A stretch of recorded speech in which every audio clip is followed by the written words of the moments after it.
The hardest thing to do, John, Yeah. what I say to a lot of people is that I started virtually with nothing. Hmm. So, and had a bank loan from the bank for $25,000 to start a lumber company. Are you kidding me? Right. And so that's what I did. And then within 2 months, I Welcome to the Your Message Received podcast. And now, taking your message to the finish line, your host, John Duffin. Hey, folks, John Duffin here with Duffin Media. Welcome back to another episode of Your Message Received. Your Message Received is the home, the place, the platform to help you find your best, most true, authentic business voice. Get what you want, find what you need, improve your results. Most importantly, find your truest calling and be able to articulate that calling from your most true self. How do I get to make that happen? Well, on this show, the way I get to make this happen is I bring people on who walk the walk. The arc to their own authenticity I find extremely important. I get to learn, and I know you do too. Today is no exception. So I have someone on the show that makes me feel like such an underachiever. So this entrepreneur, author, philanthropist, educator, podcast host, my man, don't turn it on yet. Listen to our show first and then go right to On the Brink afterwards, is here. A multi-time author whose fifth book, Billion Dollar Communication Skills, will be coming very soon. Bodybuilder, my God, you're showing me up, man. John Brink, welcome to the show. thank you for being there, John. Look forward to it. Me too. Folks, we were speaking backstage, so to speak, and talking about the sense of the things that really resonate with me when I'm seeking podcast guests. And this show is all about that art to authenticity. Cliched terms, all about the bounce back. To me, as I got to check out John's story, listen to the way that he podcasts, and really see what difficulty really can be, this story is wildly powerful to me. And point blank, I think it matters that in terms of current events and what have you, it's really important that stuff gets shared. John happens to be a war veteran. Grew up in Nazi-occupied Holland at the beginning of the Second World War. And what was that like for you? The living, the day-to-day part, what was it like? Yeah, so I was born in 1940, John, November the 1st, 1940. So I will be 85 this November. But looking back to Wow. 1940, my mom and dad were married in 1938.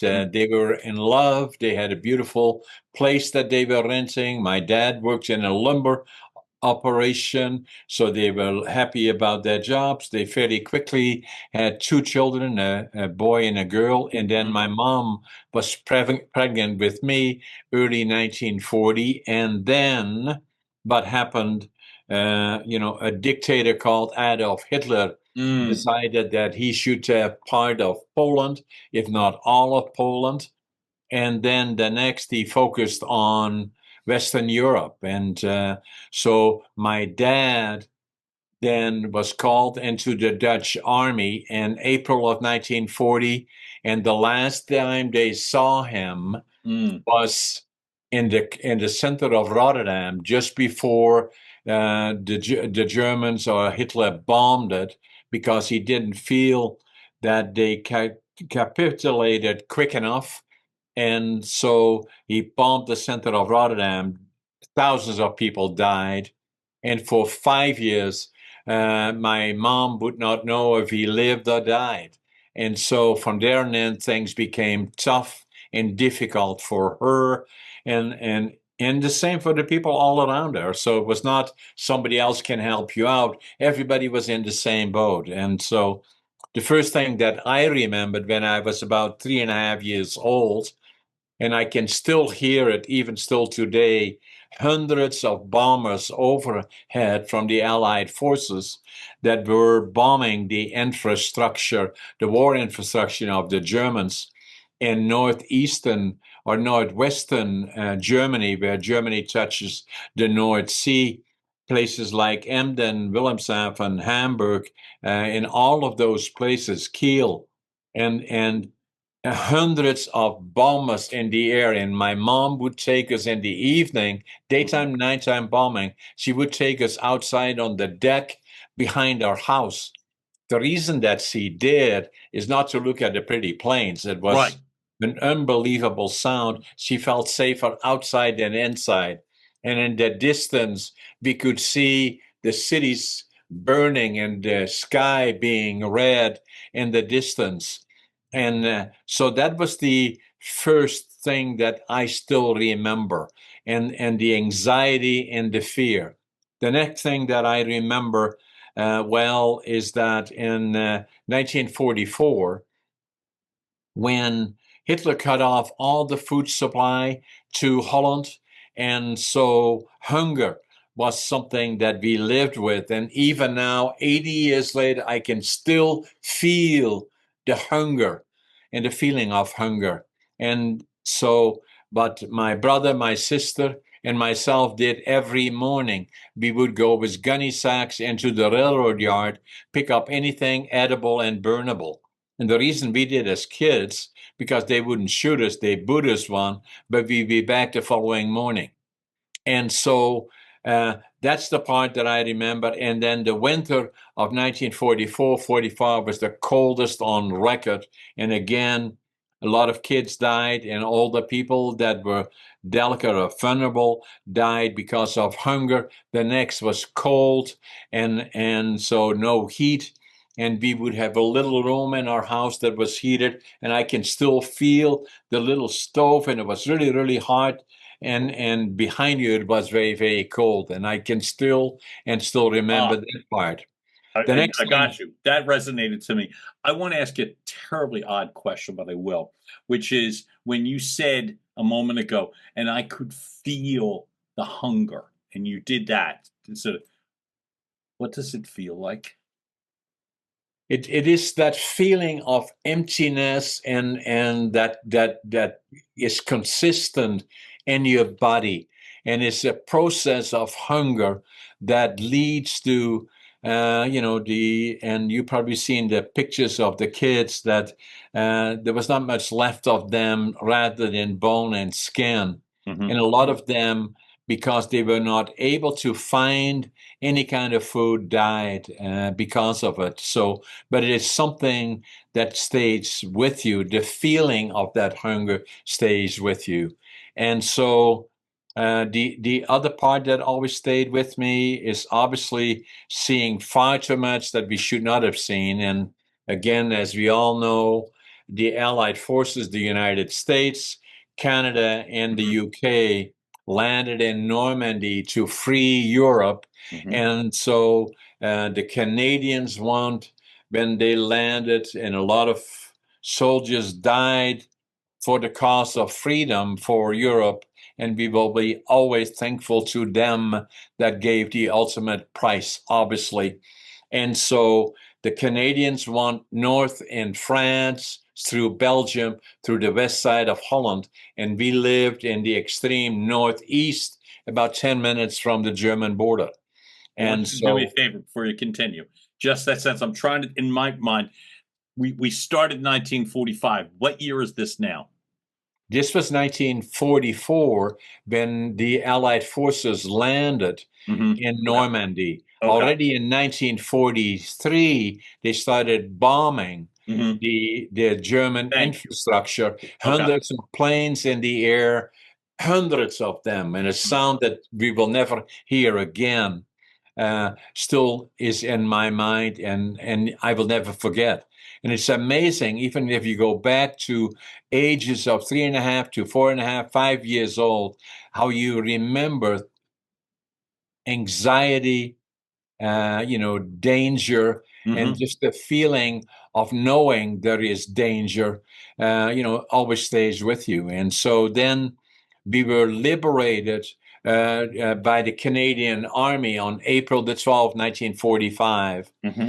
And before that, because they pushed all the way through Western Holland, all the way into the north of Holland, and by being close to the German borders, a lot of the Germans were trying to get back to Germany, obviously, and blew up all the bridges behind them to slow down the Allied forces, in particular the Canadians. And we saw far too much that we should not have seen. A lot of fighting went on, a lot of seeing dead bodies, or I always remember seeing carts with legs sticking out of people that died. And a neighbor of us was shot through his eye, actually. And I still remember looking at that, at a hole in there, and it came out of the back, and there was no blood. And the guy was laying out of the window. It's always stayed with me, that picture. There's no blood, and that sort of, oh my God, gripping violence, ugliness, and see, indescribable. You just did describe it, but that sense of, this is, I don't bring it up to relive misery. I when I hear somebody that's able to just carry on, I in the midst of that, I'm picturing the sounds of the planes, but I can't grasp it because I don't have that knowledge of that sound. And I feel like, to me, rather than just relive it, it's a sense of the incredible ability to overcome those sorts of things. And those sorts of things back then, the only way I'd know is history books and you telling me, right? Like as opposed to now in this day and age where you're getting visuals and you can actually see it, and it's you're in disbelief. Because to me, what I keep going back to, it's not just the ugliest. It's not just, I'm sorry, it's not just the ugliness. It's not just the horror. It's not just the devastation. It's the sense that, oh, yet now you go on.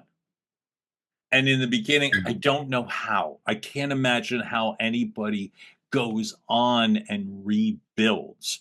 And that's where I wanted to come from in this place of a conversation with you.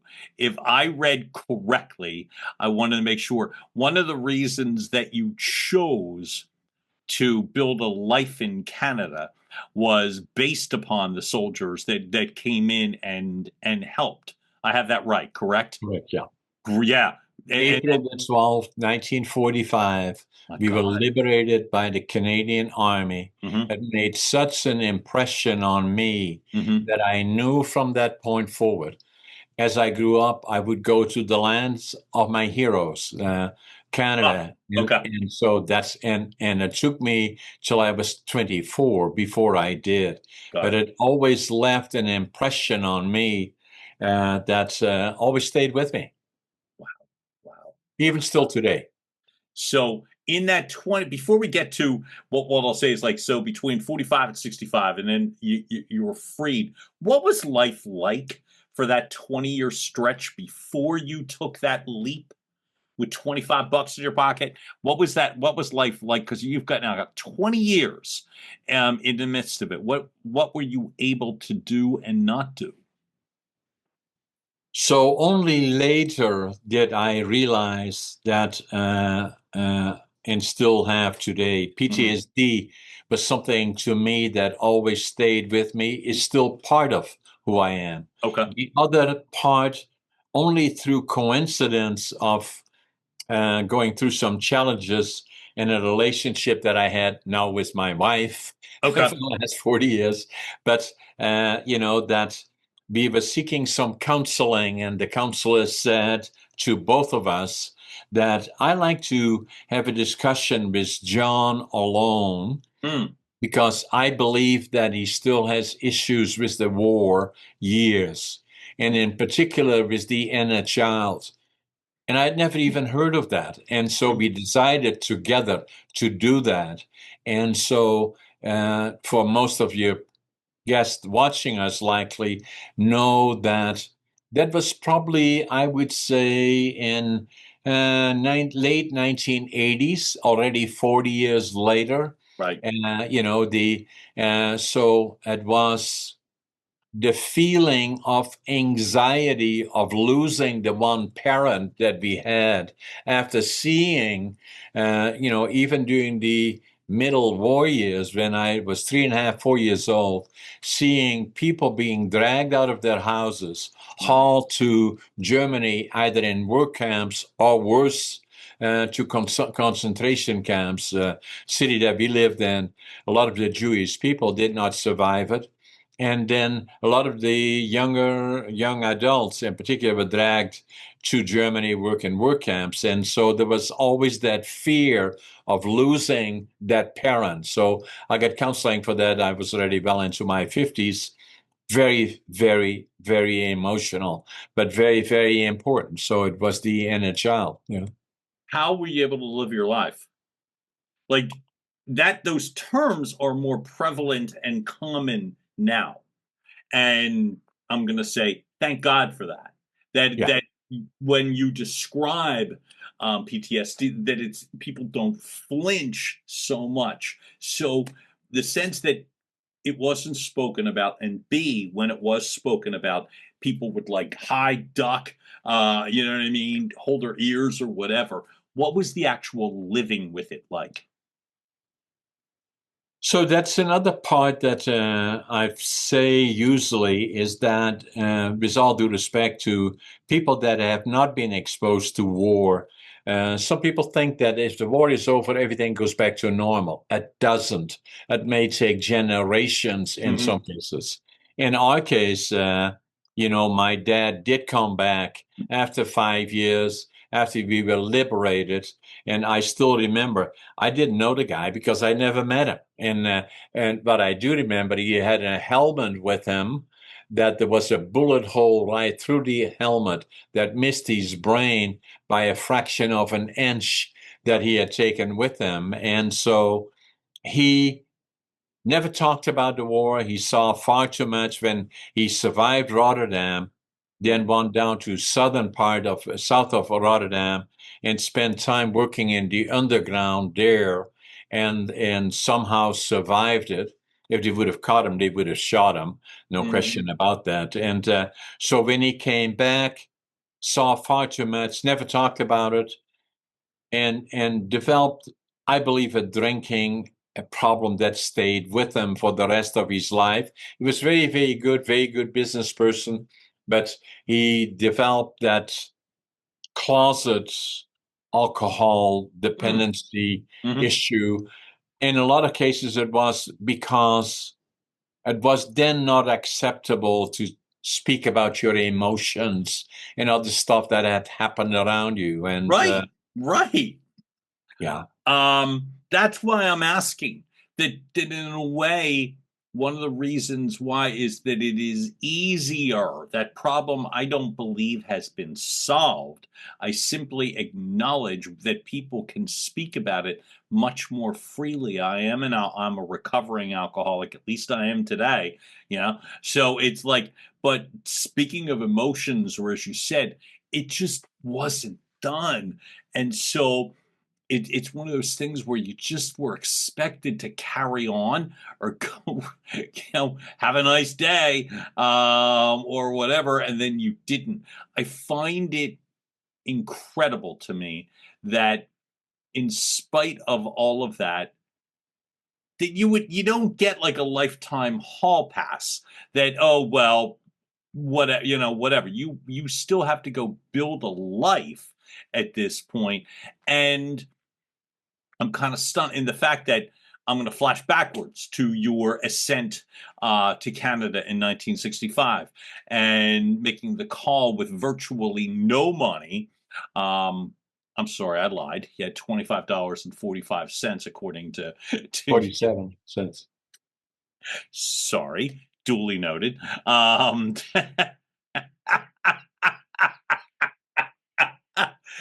My employees made that for me. Audience is viewers. So as I said, that is a one heck of a reminder, man.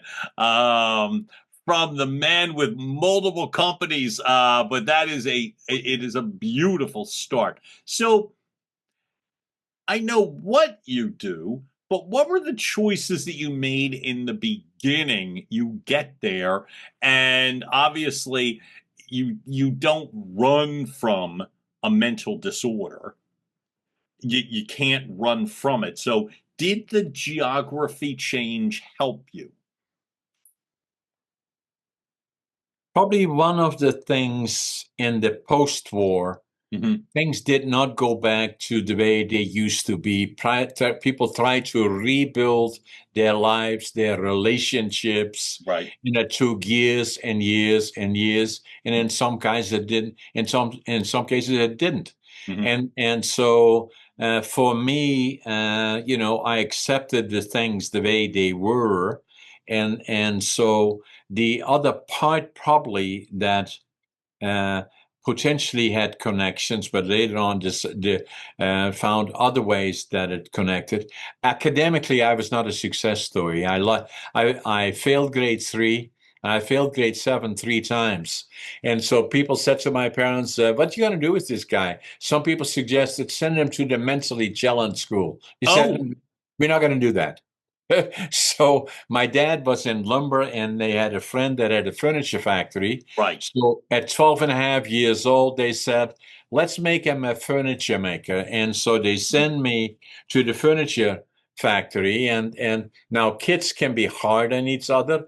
The friends that I grew up with that went to college and universities, and I became a laborer. I'm proud of that today, but then it was kind of looked down on. And Sure. I lived in my own world, but I always knew I was just as smart as all the others. I was just different. And so that gave me challenges. And so I then developed another dream.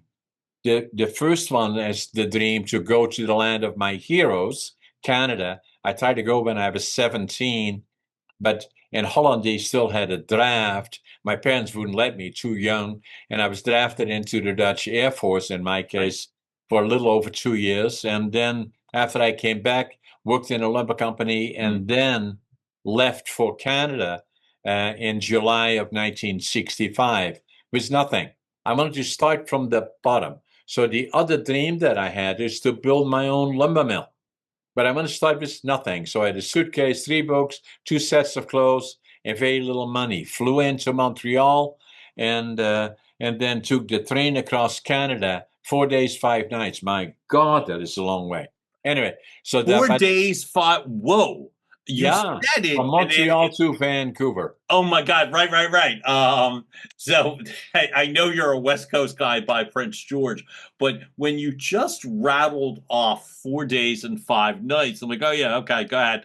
And then you're like, wait a minute. Just that alone would be unbearable stress. But anyway, so you get to there. You get to Vancouver, to Prince George, and you're a wood guy. You're gonna be. So let me add this in, John, if you allow me. Is that when I came to Vancouver, the reason that I went to the West Coast, but that's where all the timber is. And so I went to the immigration office. I couldn't speak the language, didn't know soul, didn't have a job. So fortunately, there was a German fellow there, and I could speak some German. I told him what I want to build a lumber mill. He said, go to Prince George. Okay. That's where they're building sawmills and pulp mills, and that's where the opportunities are. So I took the Greyhound bus to Prince George, 13 hours, and came off the bus here in Prince George 60 years ago now, nearly 60 years ago this July. And so I had my suitcase, 3 books, 2 sets of clothes, and I counted my money at least 3 times. I had $25.47. But what I had lots of attitude, I've always been positive. Right. Not under the worst of circumstances, I stay positive. If people are negative, say, don't ever come near me. I got passion. Whatever I do, I give it 125%. Work ethic, I work harder than anybody. and so even now at 85, nearly 85, I get up at 5:30 in the morning, and I always make my bed, and I always think I'm late. And I enjoy every single day. Every day to me is special. So is that those skills, attitude, passion, work Work ethic, ethic.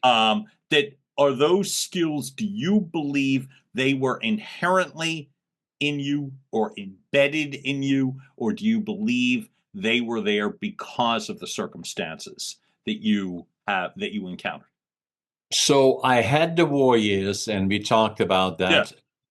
That stayed with me, still is with me today. PTSD very much with me. In a child, obviously, I got counseling for that, but I'm very aware of it.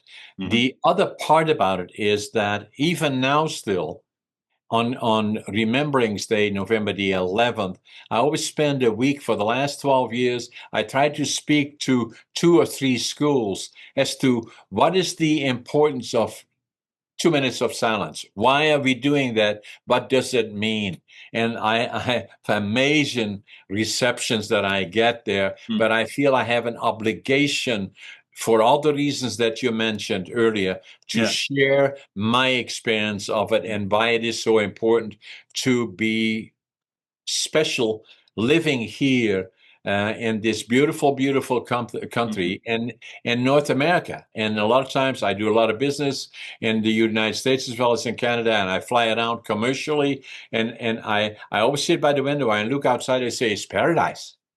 And so that's special to me. And then so when coming to Prince George, and then counting my money, so I started as a cleanup man, then a lumber parlor, then became a supervisor, and with a year and a half, I was a superintendent of one of the biggest sawmills here in the region, and then in 1975, I started my first company, Brink Forest Products Ltd. 50 years ago. So let me ask you: when you built the first company, right? You started up your first company. What in your mind made that company different? Like it obviously it excelled. Why do you think it excelled? What was the skill set? Now you showed me your 3 key words, but why do you think you were able to make that go? There's a number of things. First and foremost, and mainly, is that I started working in a furniture factory at the age of 12 and a half. I was always already as a young kid interested in entrepreneurship. I wanted to see and hear entrepreneurs speaking. What made them click and why? And so it was my background, hands-on working in furniture factories, getting the job done, taking a different approach like the European approach to lumber manufacturing. So I became successful as a value-added manufacturer, not make dimension lumber, but go beyond that. And so that's kind of what I started with virtually nothing and 3 employees. Let me ask you the term value, and I didn't mean to cut you off, sir. I apologize. What I wanted to know, simply so I don't forget to ask you, was more the case of when you say, give me the term again. We are value added. Say it for me one more time. Value-added lumber manufacturers. So when we take What the does that lumber, mean? Right. what other products can we make of that lumber other than dimension lumber? So what I'm basically saying, my education was very intense on getting the job done. I developed skill sets that became critical to my success as I started my own company. Right. Thank you, Rob, because that's where I always believe that the first one doesn't have to be, meaning company, does not have to be the most successful, but it helps when it is. And so therefore, fewer mistakes, fewer setbacks. And so you now have 2 things going in your favor at this point, which is success with the company, plus the intangibles that you would talk about, the passion, the work ethic, the positive attitude. and it's 3 employees. When did you know or realize that you wanted to expand into multiple companies? And at that time, that means 2, as opposed to what you've got going on. Because I sometimes wonder, is it the 1 to 2 that's the hardest, or the 2 to 30? So I'm just curious. What was it? When did you The know? hardest thing to do, John, Yeah. what I say to a lot of people is that I started virtually with nothing. So, and had a bank loan from the bank for $25,000 to start a lumber company. Are you kidding me? Right. And so that's what I did. And then within 2 months, I was overdrawn by 50,000, and so I owed them 75. Every time a car drove by here, I thought, oh, there's the bank, and saying, okay, give me the keys and have a nice day. So, but they didn't do that. They supported what I was doing. And I believe the advantage that I had is understanding what I was doing, having the experience, and having the vision as going forward, what the industry would look like. And then the other part about business is, and anytime that I speak about it or give presentations about it, is the company, if it is successful, becomes an entity on its own. And if you listen to it or look at what it is doing, it will then give you direction as to how to expand and what direction. So today we have 4 silos. Wow. One is lumber manufacturing. Have a number of lumber mills in northern British Columbia. The other one is warehousing, logistics, and distribution. And we're probably the largest warehousing company in northern British Columbia. The other one is real estate, residential, commercial, and industrial. And we are one of the largest ones there as well. And then the other one next to that is media, where I do presentations, I do write books, I do obviously podcasting, Right? podcasting, and so where we want to go from here is develop a platform globally. As an entrepreneur, when you're at the point where you are now branching out into warehouses and media and storage, it's you certainly didn't stay with. I was about to say something weird. I was about to say you didn't stay with what you knew. Well, that's not what I meant. What I mean is you didn't stay with what you became comfortable with. My question becomes, even with the fact that you are moving at this point, how were you able to move past that fear that you had from other very real things? What gave you the courage to move forward? I believe it's a very good question, John, is that I was successful in my initial business. Although I wrote a book about it, actually, people said to me, oh, you've done so well, you should write a book about it. Writing books is not easy. Oh, and so tell me about it. and so for 20 years, I tried to write a book, off, on. And then I knew 6 years ago that in my mid 70s, if I didn't do it now, it would not happen. So I wrote this book, Against All Odds. And that is not about hurrah, hurrah, how successful John is. Right. It's the contrary. It's all the challenges along the way. And so that's why you're here. And that's exactly why you're here. That's the part I think people need to know that. Yes. And going through that, surviving that, it allowed me then to, and I believe the other part, and I didn't exactly tell you about that, but the other part that happened to me, I was not a very good communicator in a lot of ways. I was in my setting here at my mill that I could 3 or 4 people, but outside of that, I wasn't until somebody said to me in 1990, actually an ex-sister-in-law said to me, I want you to come with me to an organization called Toastmasters. Yeah. I said, what is that all about? She said, well, it's about communication skills. And I said, okay, are you going to ask me any questions? She said, no, just sit there and listen. So I did that. And halfway through the meeting, somebody said, hey, John, tell us all about you. I said, oh, my God, I'll never go back here. But I did. And I stayed there for 10 years and became a DTM, a Distinguished Toastmaster, which is the highest level in Toastmasters. That changed everything for me in terms of communications. When they asked you the question after you thought there'd be no questions, and you hear the question, what got you to come back the second time? What was it that hooked you, do you think, in terms of what was happening for you? Something told me that it was critical for me if I wanted to go forward to develop my effective communication skills. I knew I could do it. I had to build the confidence. The first meeting that I went to, and I was part of Toastmasters for more than 10 years. Yeah. And I've seen all levels. I've seen many people come to Toastmasters that had fear of being there. I've never, in all the time that I was there, seen thousands of them. I've seen never anybody as fearful as me. I could have crawled out of there on hands and feet, not to have to come back, but I knew I had to. And so, and for those people watching us, if Google Toastmasters, it's all over the world, mainly in North America.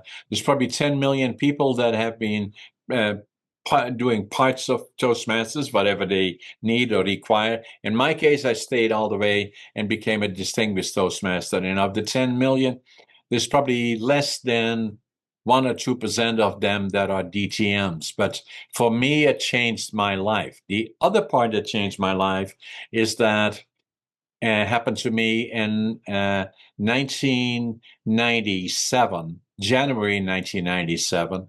I was already here for 32 years when I walked into a store here and I picked up a book, and the book's title was Driven to Distraction. And I still don't know today if I was in my studio. I'm in the boardroom of one of my companies here. Right. But if I was in my studio, I have the actual book still with me, written by Dr. Halliwell. Dr. Halliwell is a professor, and the book was about ADHD. And I said, oh my God, that's me. And Dr. Halliwell, written 18 books, recognized worldwide for his proactive presentations and writing and speaking about ADHD, is also dyslexia. So do I. That's what you have, right? So yeah, dyslexia and ADHD. So I wrote a book about that. ADHD Unlocked, very popular book, actually. And I call it a superpower.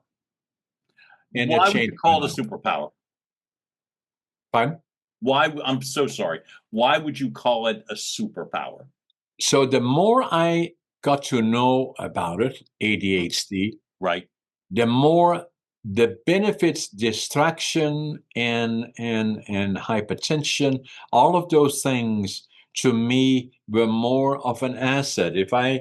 A lot of people say to me today, how do you do all the stuff that you're doing? You give presentations, you have 10 companies, you're managing a number of other things. I'm very involved in the industry. I write books. I do all of that. I'm podcasting for one of the most active podcasters. And so how do you do all of this? I say ADHD. That's how I do it. Tell me how. How is that I can set aside a project and set it mentally aside until I want to deal with it. And at the same time, focus on the projects that I'm working on. If it is podcasting or if it is writing a book, I will, usually on the weekends, I work on it. I go to North Saanich, Victoria, down southern BC. Okay. And I spend the weekend working on one of my books. That's what I focus on. Here, if it is building a company or understanding a company, that's what I work on full time, to fully understand it. So it has given me the ability and the energy to be able to do that. Like singleness of purpose, so to speak, that you're able to single task or dial in specifically to one thing. Yes. God, you're reminding me of someone. She's since passed, and one of the best bosses I ever had in my life, and her name is Karen. Her name remains Karen Graham, and Karen, God bless her soul, passed away, and she was probably the best boss I ever had. So I didn't get that, what you were talking about. I didn't understand that, and I don't mean ADHD or judgmental. I mean the sense of being laser focused with a singular thing and how beneficial that is. So that was an era where we were playing around with our phones and emails and regular phones and just prattling on and 90 things and conversations all focused. Well, we're in business settings and we're generating millions upon millions of dollars, and I thought that was cool. Like, I thought that's what you were supposed to do. So you would go into Karen's office with a specific problem. And I'm telling you, she would just focus on that. And the line that she said to me one time, because I wanted to start talking about something else while she was looking at the problem that I was presenting. And I started talking about something else, and she stopped me and she put her finger up. She's like, "Hey, do you want me," I can't say it without laughing, but it was so true. "Do you want me to help you solve the problem, or would you want me to talk to you? Which one do you want?" I thought she was crazy. I thought she was crazy and couldn't imagine. And I'm like, oh my God, she can't do two things at one time. And the answer was, sure. She chose not to. Yeah. She simply chose not to. And it made her one of the most effective leaders. And I learned from her, because that sense of get something done, move to the next thing, get that done, move to the next thing. All of that scattered in the air and trying to catch, you know what I mean? Flying dishes. And it really weakens the effectiveness as it relates to business. So I always now try to do that. You know, whether it's I don't talk on the phone when I drive, it's so I love the fact that you call this your superpower. That's why I wanted you to describe it. I always want to hear that. And it's like, to me, in my era growing up, there were probably a lot of kids, whether it was in the school system, they were thought of as bad kids and dealt with as they were bad kids. Not that they had ADHD or something like that, that was an obedience issue. Or maybe they did, right? Or maybe they did, you know?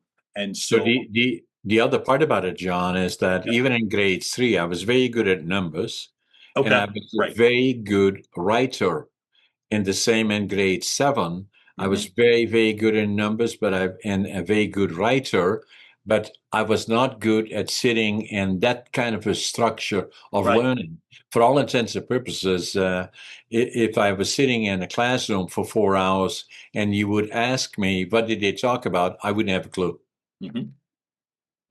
I just didn't even focus on it. But I do now, though, and that's a benefit that I have, I believe, maybe because of or direct or indirect cause of, is that I have a good vision of looking forward as to where do I think the business will go, what should I do from an expansion perspective, may it be in lumber manufacturing, warehousing, real estate, or media. Where do you think it will go, and what role should we have in that?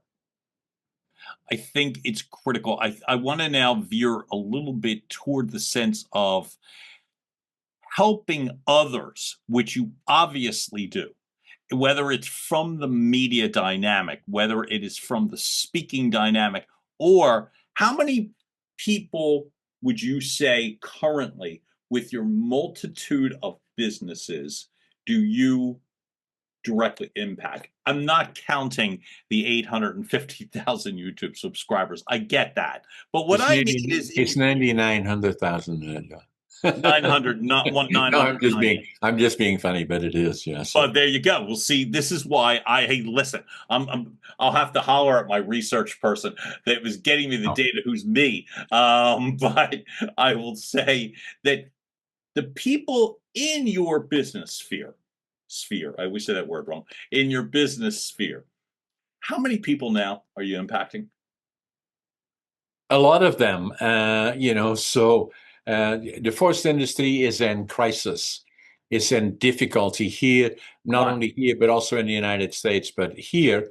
And so because of my media presence and I've been so involved over the years in associations and being proactive in the industry and in other areas, but I do have opinions that I have in regards to forest policy that would help us. And so I have a media one where I do what I call a solo presentation. And the last one that I did was, I think, 2 weeks ago for British Columbia, and I believe I have well in excess of 300,000 views. So, and that you appreciate that. That's a lot. Also, and especially for a solo, and especially working on those kind of issues, and saying. And then the other part that is important to me, I do presentations mainly to young people, to schools, universities, and colleges, and then the other one is my books. And the reason that I wrote my books is the other one that I wrote. I don't know if you've seen this one. Is that? We're definitely going to cover a little bit of that. Yeah. Let's do it now. No. Please do hold it up. Please do. I stay there. My pleasure that I want to do this.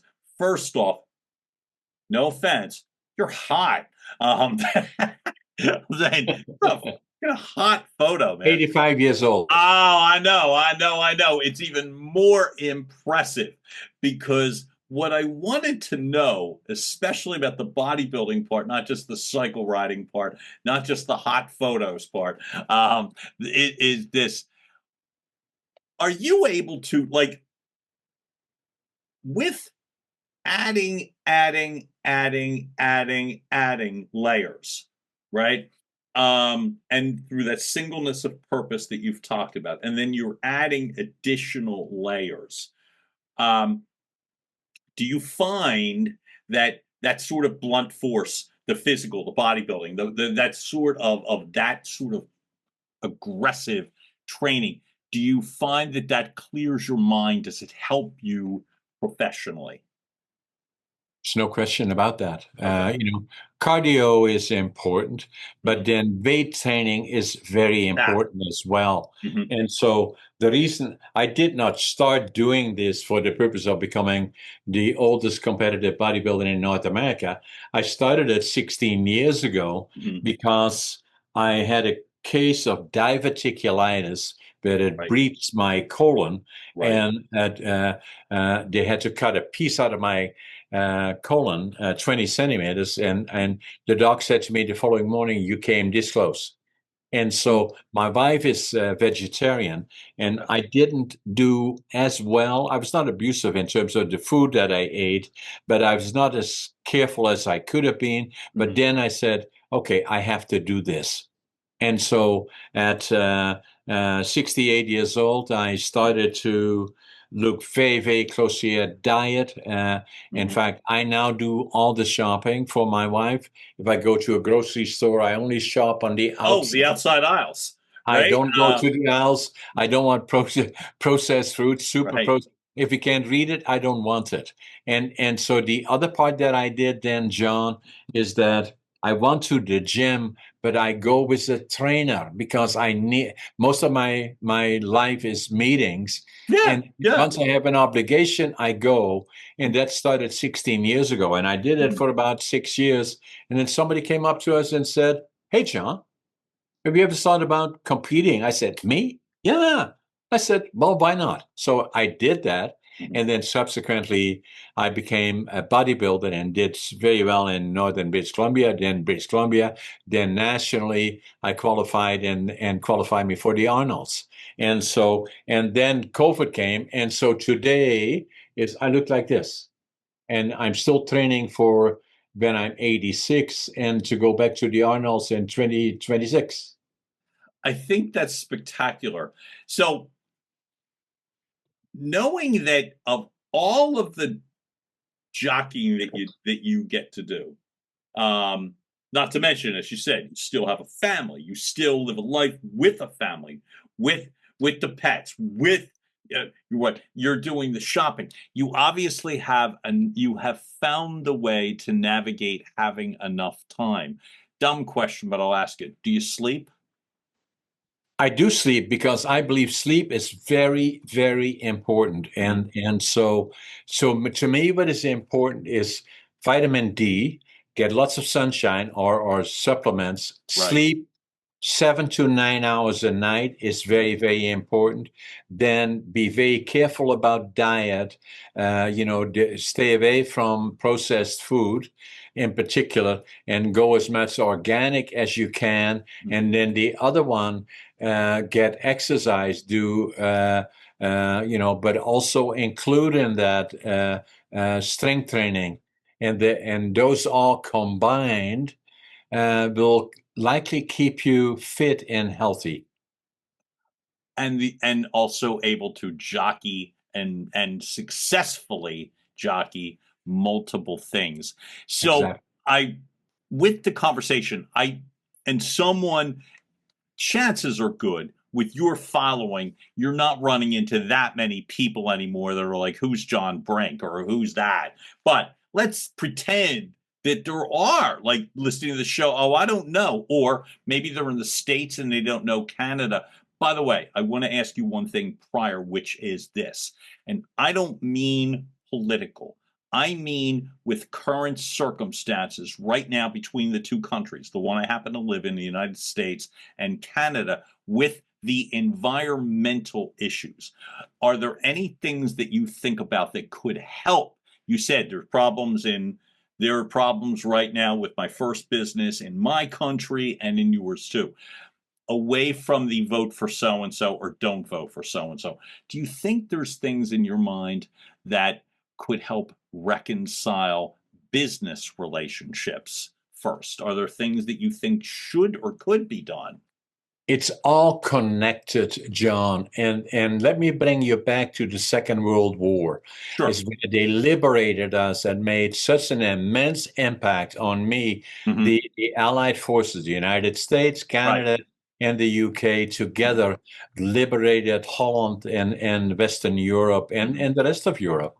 Yep. But the other part, not to be forgotten, is that the Marshall Plan from 1947, where again, and putting money into Europe and to rebuild Europe to where it is today. It was the Allied forces led by the United States that put that Marshall Plan together. And I remember that well. And I have a lot of friends in the United States. What I'm saying to them is they have always been for me the model of democratic rule in the world, and it's precious. We have it in so few places. We have that obviously in the United States, we have it in Canada and a number of others. What comes to mind is the ones where it isn't war, the Ukraine, the Middle East, many other places. I look at Russia. I don't want to be there. North Korea. No. I look at Venezuela, Cuba, China. I can go on and on. The United States has been the leader in democratic rule, and it is precious. And I believe although there are challenges, I know that politically, there's no question about it, and economically, but it will survive all of the deals that are happening. And what makes it survive is the Constitution of the United States, 250 years old, or whenever it was. And it starts out with 3 words: we, the people.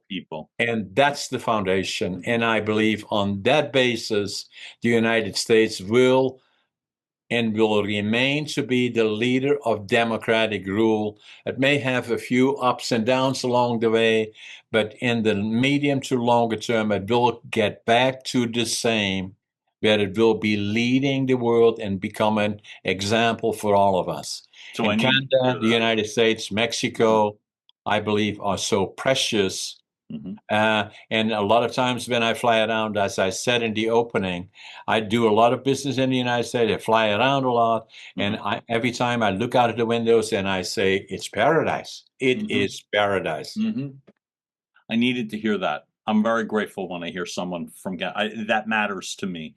There's certain things that are really frightening me in this present instance. So I tend to not talk about time-sensitive things so much because you never know when someone's going to hop in and watch this episode. But that, to me, helps me. Really does.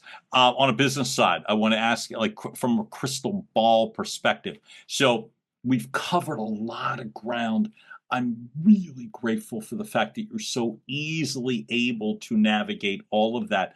I guess what I was trying to get at this whole time was this, that there's a lot of fear that's going on right now, that people are getting traumatized by a lot of different things, whether it's professionally, personally, economically, globally, war, peace, whatever the case may be.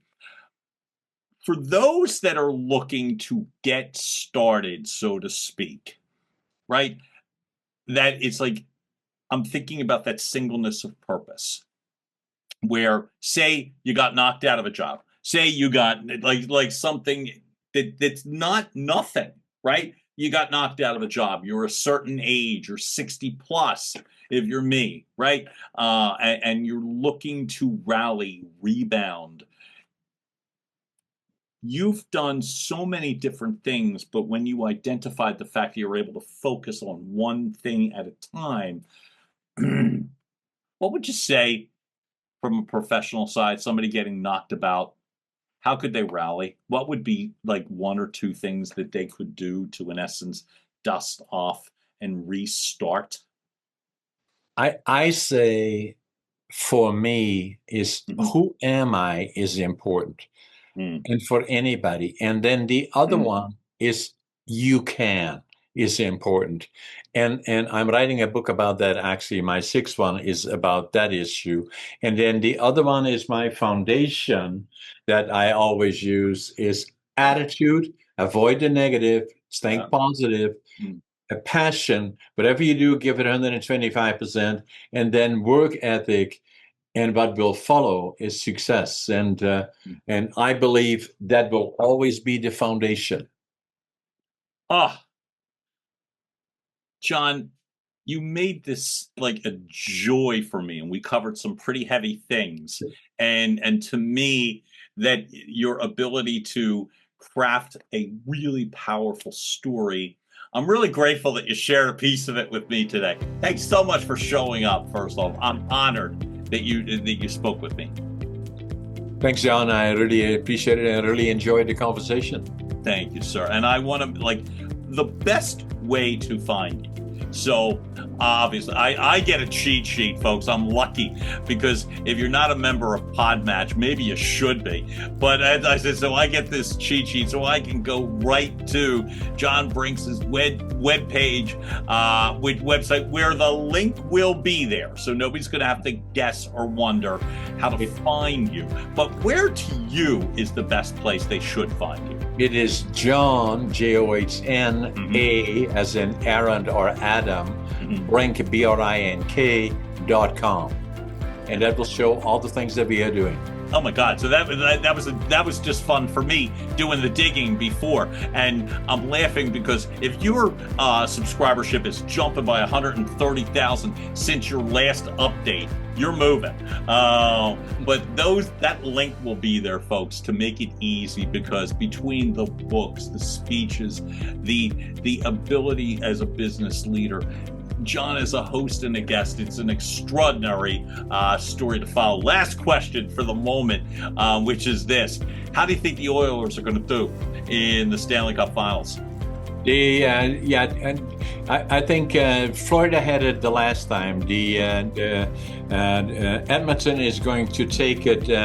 It's going to go to the 7th, but it'd be a 4-3 win by Edmonton in the 7th game. You've heard it here, folks. John Brink, thanks so much for showing up for me. You were an absolute pleasure. I really appreciate you. Thanks, John. And folks, I appreciate that. And folks, you've just heard another episode of Your Message Received. Keep liking, watching, following, subscribing, telling your friends and family, and we will keep coming back with more. John Duffin here, Duffin Media. Thank you so much for tuning in, and we will be back with you soon. Have a great day, all. Bye. And now, making its way across the finish line, Your Message Received has been a production of Duffin Media.